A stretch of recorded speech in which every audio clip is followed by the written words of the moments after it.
Olá, esse é o nosso quadro Discipulando, com a leitura seletiva e sistemática das Escrituras Sagradas. Estamos lendo o livro de Mateus, estamos entrando hoje no capítulo 17 e vamos ler juntos aí o primeiro versículo que diz assim: 6 dias depois, tomou Jesus consigo a Pedro e aos irmãos Tiago e João e os levou em particular a um alto monte e foi transfigurado diante deles. O seu rosto resplandecia como o sol, e as suas vestes tornaram-se brancas como a luz. E eis que lhe apareceram Moisés e Elias falando com ele. Então disse Pedro a Jesus: Senhor, bom é estarmos aqui. Se queres, farei aqui 3 tendas. Uma será tua, outra para Moisés e outra para Elias. Falava ele ainda, quando uma nuvem luminosa os envolveu. Eis, vindo da nuvem, uma voz que dizia: Este é meu filho amado, em quem me comprazo. A ele ouvi. Ouvindo aos discípulos, caíram de bruços, tomados de grande medo. Aproximando-se deles, tocou-lhe Jesus, dizendo: Erguei-vos e não temais. Então levantaram os olhos e a ninguém viram, senão Jesus. Esse é o texto que mostra a transfiguração de Jesus. Ele chama Tiago, Pedro e João, vão a um monte e lá nesse monte Jesus se transfigura.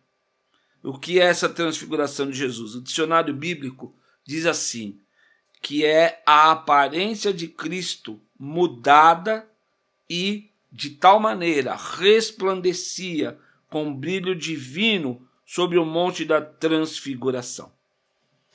Então aqui, até então, embora Pedro já houvesse confessado que Jesus era o Cristo, embora eles já tivessem visto muitos e muitos milagres, agora Jesus se apresenta com um pouco, com a sua glória, como aqui do Deus Pai. E ele se transforma, se transfigura perante eles, que é esse envolvimento, esse brilho divino. E, obviamente, que os discípulos são tomados de um grande temor, porque ali Moisés, Elias, né? Isso aqui não é uma encarnação de espírito, não é disso que o texto está falando, mas é Jesus mostrando-se aos seus discípulos com a glória divina. E ali eles também têm o privilégio de ouvir a voz de Deus dizendo: esse é o meu filho amado, em quem eu tenho alegria. A ele ouvi. E Pedro, né, o mais às vezes atirado, ficou tão sem noção que ele falou: Senhor, vamos fazer aqui uma tenda, bom é a gente estar aqui, vamos ficar aqui agora. Porque toda aquela experiência era poderosa demais, era incrível demais, era espetacular demais. E eu gosto desse texto porque mostra que Jesus nunca oculta, diminui ou mente para aqueles que lhe seguem. Ele se mostrou ali na sua glória, no seu poder, na sua autoridade. Acho que um pouco dessa visão maravilhosa vai estar lá em Apocalipse, quando João vai vê-lo novamente, agora de uma maneira tremenda, numa descrição: olhos como de fogo, cabelo, os pés como de bronze, uma visão, digamos, aterradora para um humano. Para realmente eles saberem que o Rei da Glória, o Senhor absoluto, estava entre eles. E mais ainda, o testemunho do próprio Deus.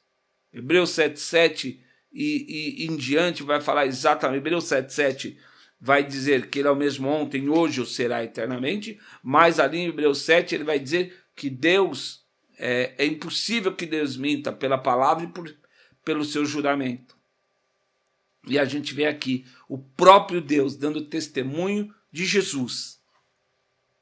E é importante porque as coisas começam a se resolver daqui para frente, a uma caminhada, e uma rápida caminhada, até a crucificação e a posterior ressurreição. Os ensinamentos de Jesus vão se tornando mais densos em relação àquele tríplice assunto que eu sempre tenho colocado: o reino, o rei e os súditos. Jesus agora manifesta claramente aos seus discípulos que ele é o rei, porque ele ali, em glória e em poder, se apresenta diante deles. Essa é uma experiência pessoal deles, pessoal de Tiago, de Pedro e de João, registrada posteriormente pelos evangelhos, Mateus aqui. E para quê? Para que a gente saiba que há uma voz de Deus confirmada por testemunhas oculares de que Jesus é o Filho amado, a quem nós devemos sempre ouvir. Vamos ficando por aqui. No próximo vídeo falaremos mais desse momento poderoso e ímpar na vida dos discípulos. Que Deus te abençoe. Até o próximo vídeo.